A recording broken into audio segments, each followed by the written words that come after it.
aí, pessoal, tudo bem com vocês? Matheus Medeiros, o seu professor de História. Vamos dar continuidade à jornada, à última aula. Espero que você tenha aprendido bastante sobre Roma, quais são os pontos importantes. Isso aqui não é um aprofundamento, não está rolando um aprofundamento. Nós estamos vendo ponto importante para você conhecer cada etapa de cada ponto importante da história para você ir bem no Enem. E como a República é um pouquinho mais extensa aqui, que a gente vai tratar de alguns temas, inclusive tem um tema aqui que foi questão do Enem, vamos dar início, não vamos perder tempo. Já se inscreve, já curte, já compartilha aí, certo? Vamos lá. Vamos lá. O poder antes era exercido pelo rei. Lembra que já falamos sobre isso? Está na outra aula que passou. Foi dividido entre dois cônsules, né? Que permaneciam apenas um ano no cargo. Veja, com o nosso amigo, o soberbo, né? A ideia de um poder centralizado causou, né, um certo receio. Então vamos fazer o seguinte, vamos colocar duas pessoas no cargo e esse cargo vai ser para no máximo um ano.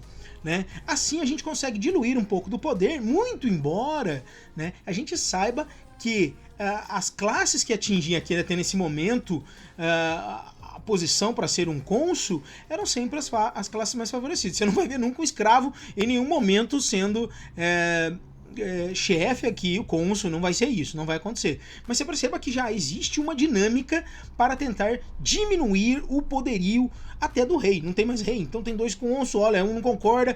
E quem se garante com isso? O Senado, de certa forma. Lembra que o Senado brigou com o rei por conta do rei tentar fazer mudanças, implementar mudanças que iam contra os latinos, que era a maioria do Senado? Exatamente. Então assim, opa, esse cônsul não é legal, daqui a um ano ele sai, vamos segurar a barra aqui e tal, né? Então lá, que permaneciam apenas um ano no cargo. Desse modo, os patrícios, olha só isso aqui, tentaram eliminar o risco de retorno da monarquia. Tem dois, a gente agrada a parte da população, se o cara for muito ruim, a gente fala, não, daqui a pouco ele sai, entendeu? Esse era um lance aqui para tentar evitar que o povo peça um rei e que esse rei permaneça muito tempo no poder, né? Assim nasceu a República de Roma proclamada por Brutus. Ele mesmo foi o primeiro cônsul eleito, certo? Então vamos lá, como funcionava a administração da República Romana? Vejam só, o Senado, lembra que era o rei? Agora é o Senado, hein? Preste bastante atenção. Responsável por elaborar as leis, né? As assembleias, essas leis são votadas, é igual ainda era anteriormente, né? E então agora nasce aqui as magistraturas. São cargos responsáveis por organizar e administrar a República Romana. Nós vamos conhecer estes cargos, essas magistraturas. Né? Tá lá os cônsules, né? Um para presidir as sessões senatoriais e assembleias, e eles também comandavam o exército, como já foi falado. O pretor é outra magistratura importante, ele é responsável por aplicar as leis, né? Uma espécie de polícia, né? Aplicação da justiça, era uma espécie de poder judiciário, certo? E tem os edis, outra magistratura. Esses cargos foram criando para a administração da República. Estamos na República Romana, responsável pela preservação da cidade de Roma, pelo abastecimento e policiamento da população. Então assim, os edis eram uma espécie de vereador aqui que fica fiscalizando como anda a administração pública, né? Depois nós tínhamos aqui a figura do censor. Por quê? Veja que vai rolar uma organização aqui, né? Pensando num negócio muito legal. Deus deixar você pensar aí. Eles realizavam o censo da população, o censor, lembra? Você ouve propaganda, vai passar o censo, vai perguntar quantos cidadãos tem aí e tal. Sua contagem e classificação de acordo com a renda. Por que era de acordo com a renda? Porque ia entrar agora a figura do questor. Quem que era o questor? Cuidava dos recursos financeiros e eram consultados pelos cônsules e sobre a administração das verbas públicas. Estes caras, eles administravam o serviço, o recurso financeiro, e eles trabalhavam em conjunto com o censor. O censor dizia quem era, quantos habitantes tinham ali, quanto eles recebiam, e vinha o questor com a administração pública financeira dizendo: precisamos cobrar impostos daquele lá, aquele fulano ganha muito, o outro ganha pouco, o outro ganha mais, vamos cobrar mais impostos. Essa história é bem antiga. Então tá aqui as magistraturas, né, romanas para você compreender, tá legal? Vamos lá então. Tá aí também, vou deixar essa imagem para vocês no Instagram, certo? Se você não segue, vai lá, não sei se você caiu de paraquedas nesse vídeo aqui, tem um link aí embaixo, vai pro Instagram, certo? E agora, dentro da República, tem um momento muito importante que foi questão de Enem. E nós vamos corrigir essa questão num futuro bem próximo, colocar as questões para vocês, certo? As revoltas plebeias. Lembra que eu falei para vocês, quando a gente viu as classes sociais, que os plebeus não tinham direitos políticos delimitados, você não tinha direito a opinar, né? Então, com o crescimento dos plebeus, com o enriquecimento dos plebeus, com o trabalho que eles tinham que fazer dentro da República, eles começaram a pensar a seguinte coisa: veja se você não pensaria igual. Eu pago a conta desses caras, eu vou pra guerra pra esses caras, e eu não posso opinar quem é o meu chefe. Eu não posso votar e escolher, eu participar das leis, né? Pô, uma baita de uma sacanagem. E eles percebem isso, então o que eles fazem? Revoltas, uma série de revoltas. O motivo: desequilíbrio na participação da vida pública. Já falei pra vocês, não tinham direitos políticos. Os plebeus ameaçaram não mais garantir a proteção militar das cidades. Veja que louco, eles não tinham direito político, mas quem enfrentava bandido, invasor, era plebeu. Aí o camarada lá tomando flechada, né? Pô, paulada. Não, peraí, meu. Eu não opino, eu até aceito ficar aqui morrendo por vocês, mas eu acho que eu posso opinar, certo? Conseguiram a criação da magistratura de tribunato da plebe, não tinha ainda. E graças a essa ameaça, ó, se vocês não derem voz para nós vamos parar de proteger os senhores. E aí eles conseguem então o tribunato da plebe, que poderiam vetar leis e decisões que fossem contrárias aos interesses dos plebeus. Olha que, pô, poder da hora, velho. Pô, o cara vota uma lei lá. Se não tem um tribunal da plebe, passou a lei de boa. Então, mano, não é, né? Você sabe como funciona isso. Então agora eles conseguem essa vitória. Outra revolta, que por volta de 450 a.C., eles conquistaram uma importante reforma jurídica, pela qual as leis romanas seriam pela primeira vez registradas com o uso da escrita. E isso foi questão de Enem, certo? Dessa forma foi criada as leis das 12 tábuas, né? E por que isso é importante, né? Vou explicar a lei das 12 tábuas. Por que isso é importante? Pelo simples fato de que a lei não poderia mudar, né? Está escrito, todo mundo pode consultar, está exposto, ninguém vai engambelar você, como diria minha avó, dizer pra você assim: então, viu, mas não tá na lei, você não entendeu. Não, tá escrito, você pode apontar pra lei e dizer: essa lei aqui é assim, assim, assim, tá aqui, ó, pra todo mundo consultar. Certo? Não é mais algo escondidas. Além deles terem o tribunal da plebe, agora eles têm a lei exposta. Ninguém faz conluio, todo mundo sabe. Existe uma garantia de exposição para que o plebeu conseguisse se resguardar de possíveis injustiças, né? Na medida em que os plebeus passaram a ter importância política e econômica, por quê? Porque o patrício, de certa forma, ele tinha latifúndios, ele votava as leis, ele tinha poder político, ele botava o plebeu para vigiar ele mandava o plebeu fazer: faz isso, faz escravo, faz aquilo, você, e não manda em nada. Mas os plebeus eram comerciantes, eram pequenos produtores, né? E eles vão enriquecendo naturalmente, né? Porque eles produzem, o patrício encosta e eles produzem e enriquecem, né? Conforme eles vão criando o tribunal da plebe, a lei das 12 tábuas, agora ganhando força econômica, cada vez mais eles se tornam central na vida romana. E diversas famílias patrísticas tinham o que, pessoal? Interesse em reforçar laços com plebeus enriquecidos através do casamento, né? Porque agora eles tinham poder político, eles já tinham poder econômico, e o que eles resolvem fazer? Bom, agora pode casar, né, patrício e plebeu, né? Em 455 a.C., legalizou-se então o casamento entre patrícios e plebeus. Mas percebam que os plebeus estão ganhando espaço. Percebam que não dá para o patrício fazer o que quiser quando quiser. É muito importante isso aqui para você entender o que acontece na sequência. Uma nova contenda política concedeu aos plebeus, vamos lá, direito de concorrerem ao cargo de cônsul. Velho, fora o Senado, o cargo de cônsul, já falei para vocês, era a maior magistratura que tinha. Né? Então, graças a embates políticos, a forças econômicas, a laços criados com os patrícios, agora eles poderiam candidatar-se ao cargo de cônsul pela aprovação da Lei Licínia, né? E por meio dessa lei, os dois cônsules eleitos para Roma deveriam pertencer a classes diferentes. Olha que maravilha! Era quase uma obrigação. Olha aqui, meu querido. Agora um é plebeu e o outro é patrício. Pelo menos um deve ser plebeu. Força econômica, manifestação por direitos políticos, né? Leis bem delimitadas. Tá vendo a imagem das leis das 12 tábuas expostas? Agora você pode apontar para a lei. Tá vendo o indivíduo aqui? Opa, isso tá errado, hein, irmão? Não pode isso não. Então, percebam que os plebeus ganharam o seu espaço, né?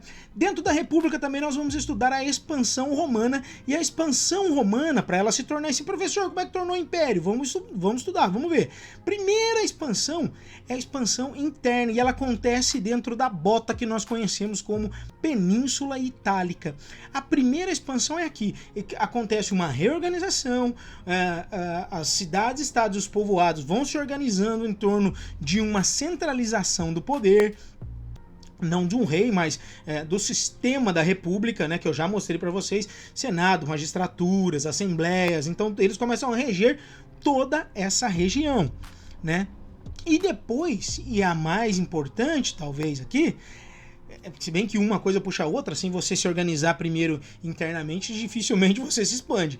Então aqui, a externa, que amplia o controle romano pelo mar Mediterrâneo, né?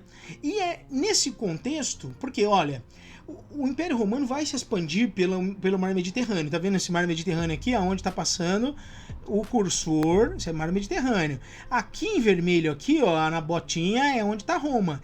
E essa coisa lilás aqui é Cartago, os cartagineses. Sim, Cartago fica aqui, ó, bem no alto aqui, né? Mas eles controlavam todo esse litoral e estavam se expandindo. Então, a guerra dos romanos era com esses caras para tomar espaço fora da Península Itálica. Península Itálica, retomando, é esse pedaço aqui, certo? E as guerras púnicas, trata-se disso, né? Guerra entre os romanos e os cartagineses, né? Tá aí, ó, para você ver o mapa mais de perto, né? Tudo isso em lilás aí é mapa do território dos cartagineses, e ali em laranja, vermelho, né, é o território que era dos romanos. E qual que era o general dos cartagineses? Era Aníbal. Aníbal era um cara bom de briga, e o império dele aqui era muito vasto. Roma ainda, você pode ver, não é um império ainda. Então quando a gente pensa logo Roma contra Cartago, você pensa assim, Roma contra Cartago. Mas não é uma realidade. Na verdade é Roma contra Cartago. Entendam isso? Nesse é um outro ponto da história, né? E aí, um grande estadista e general cartaginês, Aníbal, é o cara sangue no olho, né? Só que Roma tinha uma estratégia que começou lá na Macedônia, com o pai de Alexandre o Grande, que era a falange romana. Tá vendo esse desenho em cima aí? Eles pegavam um escudo enorme, se protegiam na frente e em cima e marchavam como se fosse uma tartaruga. Exemplo do casco da tartaruga, né? Iam protegidos ali, era muito difícil romper isso. Só que Aníbal deu uma canseira em Roma. E por que deu canseira? Vocês tinham a estratégia da falange? Porque ele meteu uns elefantes para ir para cima do exército romano. Aí você acha que um escudinho desse aqui vai resolver o problema? Não vai resolver. Então deu uma baita de uma canseira para Roma, né? As guerras púnicas foram conflitos envolvendo Roma e Cartago pelo domínio do mar Mediterrâneo. Já falei isso para vocês. Aí temos, ó, como acontecia essa animação aí das guerras púnicas. Vejam só que o que está em verde é Roma, e Roma vai se expandindo. Depois Cartago fica reduzida a só aquele pedacinho ali, né? É assim que Roma vai ganhando território, né? E com território ela vai conquistando escravos e isso vai aumentando a sua produção. Vai dar problema lá na frente, mas nós vamos ver. Vamos com calma. Então tá vendo aí? Cartago, né? Aí Roma vai tomar o lugar, vai vencer Cartago e vai reduzir esse território aí, certo? Então vamos lá, continuando. Aqui a expansão do Império, ela vai muito além, mas começa ali a Península Itálica e vai se expandindo. Vai se expandir. Percebam que é ao redor do Mar Mediterrâneo, que tá aqui, ó. Certo? Olha onde chega, hein? Não é brinquedo não. Os homens foram bravos, hein? Consequências da expansão territorial. É muito bonitinho, mas tem consequências, né? A consolidação do modo de produção escravista. Por quê? Porque eu tô ganhando terra pra caramba, eu tô prendendo gente em guerra. E um prisioneiro de guerra era logo um escravo. E um escravo não tinha direito. Vai trabalhar, meu filho, pra mim, por favor. Senão eu chicoteio o senhor, né? Ou mato o senhor. Então, assim, eles consolidam esse modo de produção, não ligando muito pro que acontecer depois. Então vai lá, ó, trabalha aí, meu filho. Manda bala aí, que é você mesmo. Então, assim, muito escravo chegando, produção sem precisar pagar nada para um escravo, afinal de contas é um escravo. Então, quanto mais guerra, mais território, quanto mais território, mais escravo, e a produção ia se baseando nisso, né? O avanço do território está aqui para vocês verem, maior número de escravos. O pequeno proprietário entra em crise. Por quê? Porque os escravos iam para os patrícios, né? E a sua produção vai diminuir. E isso vai gerar descontentamento. Você ficaria muito contente se fosse um pequeno produtor? Obviamente que não, né? Não sou vidente, mas imagino que não. Com o crescente miséria e pobreza, vejam só, entrou em crise o pequeno proprietário, com crescente miséria e pobreza dos plebeus, cresceram as pressões populares em cima dos governantes. Entendeu? Qual é a dinâmica disso? Então, aliado a isso, temos a disputa de poder político por conta das novas figuras influentes na política romana. Isso aqui é muito legal para você entender o Império. Por quê? Porque como é que você faz guerra? Você faz guerra com o quê? Com sorveteiro? Não. Você faz guerra com o quê? Com general, com exército. E esses caras vão ganhar projeção, né? Essas figuras vão surgindo como heróis nacionais, né? Então, percebam que a partir daí, o Senado, os patrícios também dividem com essas figuras a importância dentro da República, né? Por conta das novas figuras influentes na política romana. Isso levou ao enfraquecimento do Senado. O Senado, que estava enfraquecendo lá na monarquia, deu um jeito. Agora está se enfraquecendo de novo. E aí uma instabilidade política. E aí vão entrar essas duas figuras aí. A partir de 133 a.C., os irmãos Graco, Tibério e Caio, que eram dos tribunos da plebe, do tribunato da plebe, você já sabe que agora você ouviu, você sabe, eu sei porque que esse tribunato surgiu, né? Sugeriram uma reforma agrária para amenizar a miséria. Por quê? Porque os patrícios tinham muita terra. Então conquistava território, mandava para o patrício. O patrício colocava os seus escravos, produzia muito mais que os plebeus, né? E aí os caras do Tribunal da Plebe falam assim, gente, vamos tentar melhorar esse negócio aí? Vamos tentar organizar, assim como a diminuição no preço do trigo, no intuito de amenizar a fome. Tentou diminuir o preço do trigo e dividir melhor as terras aí, né? Então, a partir disso aqui, dessa decisão, a República entra em crise. Esses dois sugeriram isso, passaram o rodo nos dois, né? Foi um acordo informal feito pelos generais, as figuras proeminentes nascendo. Aqui vai nascer um negócio chamado triunvirato. E nós vamos entender como é que esses caras chegam lá, né? Percebam, acabamos de deixar no slide passado, dois irmãos da Tribunato da Plebe sugerindo reformas que desagradariam o Senado, uma crise de fome e o Senado perdendo força. Crise. Enquanto você estudar aqui comigo em história, você vai saber aonde tem crise é solo fértil para coisa mudar. Para melhor? Quase nunca, mas vamos ver. Foi um acordo informal feito pelos generais Crasso, Pompeu e Júlio César no ano 60 a.C. em Roma para assumirem o controle público. A combinação garantia a continuidade do expansionismo de cada um, com divisão das penínsulas entre eles. O que aconteceu? O Senado perdeu essa força, eles falaram assim, gente, vamos tomar conta disso aqui, porque virou uma bagunça em Roma, hein? Então a gente vai garantir que a gente consiga lutar, porque afinal de contas ele tem a veia militarista, né? Militar, vamos continuar expandindo, vamos controlar Roma, né? E vamos deixar esses caras aí à margem das decisões, né? Então eles se organizam, essas três figuras aí, né? Para administrar, gerir Roma. Né? Aí eles dividem entre eles, tá aí, ó. Crasso vai pegar toda essa parte aí meio alaranjada, César a Gália, que ele vai lutar lá para conquistar a Gália, e Pompeu pega ali a Península Ibérica, Espanha e Portugal. Bom, beleza. Crasso morre, certo? Já, né? E na sequência, Júlia, a filha de Júlio César, que era casada com Pompeu. Veja só, tem aliança aqui de casamento. Lembra a história lá dos plebeus? Que casavam com os patrícios? Não é o caso, mas percebam que as alianças são feitas com casamento. Então tá, morreu o Crasso, sobrou terra. Opa, dividiu em três, sobrou um pedacinho aqui para ver o que a gente vai fazer. Morre a filha de Júlio César, que era casada com Pompeu. Não tem mais tanta obrigação um com o outro. Essas duas mortes abalam esse acordo, né? Opa, tem terra sobrando e tem um outro que não é mais nada meu, certo? Júlio César e Pompeu, sem Crasso, deram origem a uma guerra civil. O pau começa a comer entre Júlio César e Pompeu, da qual o segundo sai derrotado. Pompeu perdeu, Júlio César ganhou, né? Júlio César torna-se um ditador, ele agora centraliza o poder, mas logo foi assassinado pela oligarquia senatorial, dando fim ao primeiro triunvirato. Sim, Júlio César foi convidado a ir ao Senado e tomou diversas facadas, né? Até tu, é aqui que vem a história do até tu, Brutus, né? Brutus, sobrinho de Júlio César, que na verdade ficou do lado de Pompeu, né?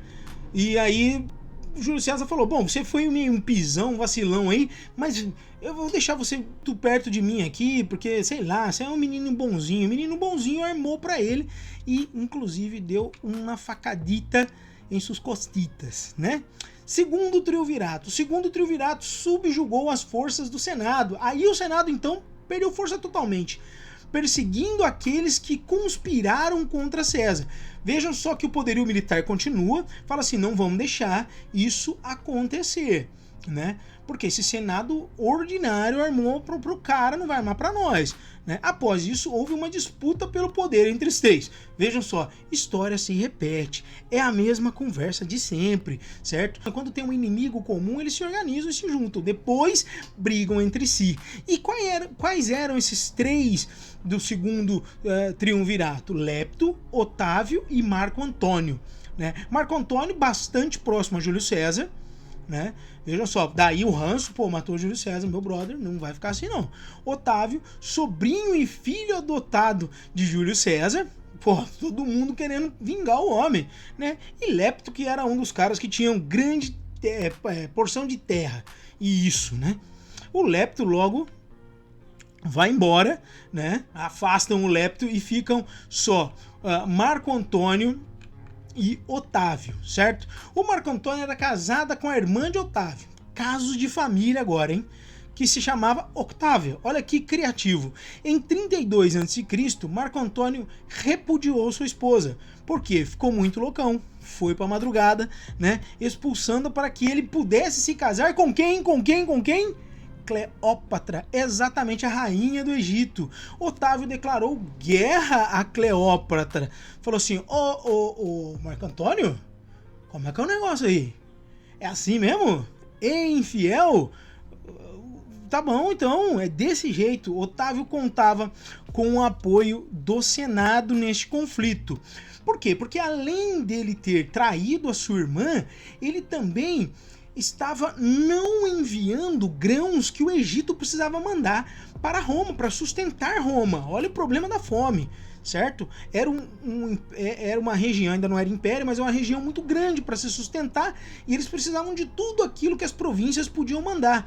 E Cleópatra fez o canto da sereia, né, no ouvidinho do Marco Antônio, falou: Marco Antônio, mas tem pouco que deixa aqui, não manda não. E o Marco Antônio não mandou. E o Otávio falou: ó, além de meter chifre na cabeça de minha irmã, ele também é um sem vergonha lazarento, não quer mandar comida para nós. Aí o Senado: opa, como é que é o negócio?